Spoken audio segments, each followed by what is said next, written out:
1 minute pour le lancement. Il est en place, Steve, et tout baigne. Le satellite est en position. Continuez le lancement et le compte à rebours. Roger, contrôle. Je retourne au contrôle de vol. H moins 30 secondes. 29. Steve, 28. toi, 27. si j'en crois le radar, 26. cette 25. chose est juste au-dessus de nous. 24. 23. 22. 21. H moins 23. Tiens, le voilà. 19. 18. Tu le vois, Getz? Bonjour. Le film Hangar 18, également diffusé en français sous le nom de Space Connection, a été réalisé en 1980 par James Conway. Le début de l'histoire se passe au centre de contrôle de la NASA, à Houston, qui est en liaison avec ses astronautes dans l'espace, et surveille les derniers préparatifs en vue du lancement d'un satellite, à partir d'une navette de type Columbia. Soudain, un objet inconnu apparaît sur les écrans radars, juste devant la navette. S'ensuit une collision, et une explosion, dans laquelle un des astronautes meurt, provoquant le retour précipité du reste de l'équipage sur Terre. L'OVNI, également endommagé, va s'écraser dans le désert d'Arizona. Cet incident, survenant peu avant les présidentielles, le chef de cabinet du président en exercice, craint qu'il n'ait des répercussions sur la campagne électorale. Il décide donc de dissimuler l'affaire du crash, et de faire endosser la responsabilité de la mort du pilote aux 2 astronautes rescapés. Ces 2 derniers vont alors tout tenter pour faire éclater la vérité. Même si la teneur de cette fiction est nettement moins forte que celle d'Intruder ou de Roswell, il est clair qu'il s'inspire beaucoup du livre The Roswell Incident de Charles Berlitz et William Moore, paru la même année. Le film est très bien documenté au niveau ufologique. Observation d'OVNI par les astronautes, crash d'un vaisseau alien, et autopsie des pilotes extraterrestres, blackout, et des informations officielles, intervention de Men in Black, qui sont explicitement désignés comme tels au générique, sous le sigle MIB, et implication des extraterrestres dans notre passé. Ce n'est pas un hasard, puisqu'on peut lire au début du générique de fin, que diverses associations ufologiques américaines ont contribué à la réalisation du film. C'est également un des films préférés de l'ufologue Jacques Vallée, qui le regarde régulièrement, et c'est ce dont il parle dans son ouvrage, Révélation. Hangar 18 est un film qui continue de provoquer des discussions au sein des chercheurs ufologues, en partie parce qu'il a été lancé en 1980, et que cette année-là, des détails sur l'incident de Roswell ont commencé à filtrer dans la conscience populaire, avec la publication de plusieurs livres. Tout aussi important en 1980, et indubitablement lié au développement de ce lieu, fut l'insertion silencieuse dans la communauté ufologique, du terme « Majestic 12 ». Maintenant il est définitivement assumé dans la culture populaire, et est apparu dans des films, des programmes de télévision, des bandes dessinées, et des jeux vidéo. Comme je l'ai déjà dit, le film Hangar 18 commence dans l'orbite de la Terre, alors que la NASA se prépare à lancer un satellite, sous l'œil vigilant de l'armée américaine. Peu après que le satellite soit lancé depuis la navette spatiale, il entre en collision avec un OVNI, provoquant la mort d'un astronaute. À leur retour sur Terre, les hommes cherchent des réponses, mais ils comprennent rapidement que le gouvernement a dissimulé toute la vérité sur ces incroyables événements. Le film nous montre également que l'OVNI, qui s'est écrasé dans le désert, a été récupéré, puis transféré par le gouvernement américain vers une base aérienne secrète, le Hangar 18, où il est étudié par des scientifiques. À bord du vaisseau spatial, ils font une série de découvertes surprenantes. Les pilotes extraterrestres, bien que morts, ne sont pas physiquement endommagés, et ont une apparence presque humaine. Les scientifiques concluent que des extraterrestres ont visité la Terre dans les temps anciens, qu'ils étaient considérés comme des dieux, qu'ils se sont mélangés avec les femmes de la Terre, et qu'ils ont initié la vie humaine telle que nous la connaissons actuellement. Une femme humaine se trouve également à bord du vaisseau, en état de stase. Lorsque les médecins l'emmènent, la femme se réveille dans un état de terreur. On suppose qu'elle avait été abductée par les extraterrestres. Dans les fichiers de données du vaisseau, les scientifiques trouvent des glyphes similaires à ceux utilisés par les civilisations anciennes sur Terre. Les scientifiques découvrent également de vastes images de surveillance aérienne des centrales nucléaires, des bases militaires, et des grandes villes de la Terre. Apparemment, les extraterrestres avaient été activement intéressés par nos capacités technologiques. Pendant ce temps, Bancroft et Price, les astronautes survivants, qui sont persécutés pour avoir tenté de dévoiler la vérité au public, sont accusés de meurtre et recherchés par le gouvernement. Price meurt, mais Bancroft survit et trouve finalement son chemin vers le hangar 18, où est caché le vaisseau extraterrestre. Dans cet endroit secret, les scientifiques de la NASA déchiffrent finalement les glyphes aliens, qui indiquent que ces êtres d'apparence humaine prévoyaient de revenir plus nombreux sur Terre, dans un proche avenir.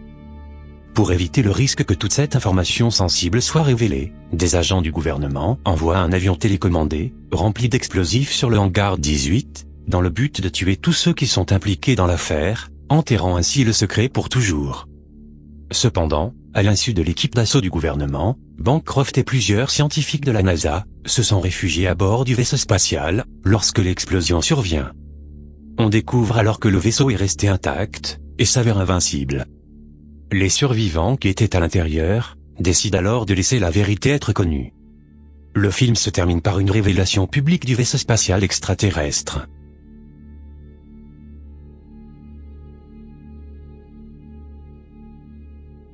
La description du hangar 18, avec des extraterrestres ressemblant aux humains, est particulièrement intéressante, comme l'idée que ces êtres ont fait évoluer la race humaine. Ces mêmes détails apparaîtraient 3 ans plus tard, dans un rapport secret de l'armée de l'air, qui a été montré à l'écrivaine et journaliste spécialisée en ufologie, Linda Moutonov, dans le cadre de sa préparation pour un documentaire sur les ovnis.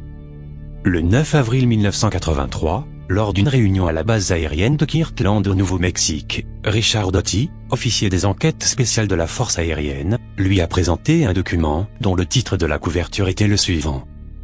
Document d'information du président des États-Unis d'Amérique, sur la délivrance de véhicules aériens non identifiés. Richard Doty a dit à la journaliste d'investigation qu'il lirait le document à la demande de ses supérieurs, mais il a souligné qu'il lui était interdit de prendre le document avec lui, ou de prendre des notes. Ce document important a détaillé de nombreux aspects du phénomène OVNI, et a inclus une liste d'accidents et de récupération de soucoupes volantes. La liste comprenait 2 incidents distincts, près de la région de Roswell, en 1947, et un autre en 1949, qui a abouti à la capture d'un extraterrestre vivant, qui a été emmené aux laboratoires nationaux de Los Alamos. Apparemment, l'alien avait été retenu captif, jusqu'à sa mort de cause inconnue, en 1952. D'autres accidents énumérés dans le document incluent les emplacements d'Aztec au Nouveau-Mexique, de Kingman en Arizona, et de Laredo au Texas. Le plus incroyable pour Linda Moutonov était un paragraphe qui disait que les extraterrestres avaient manipulé l'ADN d'une sorte de primate, déjà présent sur Terre, pour créer l'Homo sapiens. Ailleurs dans le document, il a été noté que les extraterrestres avaient aussi créé un être sur Terre, dont le but était d'enseigner aux humains l'amour et la non-violence. Linda Moutonov était très étonnée. « Parlons-nous de Jésus-Christ ?» a-t-elle demandé à Richard Doty, qui n'a rien répondu, mais qui manifestement avait l'air profondément mal à l'aise. D'autre part, l'auteur et chercheur Mike Cleland a souligné que les similitudes entre le contenu du film de fiction et le rapport officiel montré à Linda Moutonov sont si frappants que le document que la journaliste a vu aurait très bien pu avoir fuité pour être utilisé dans l'écriture du scénario de Hangar 18.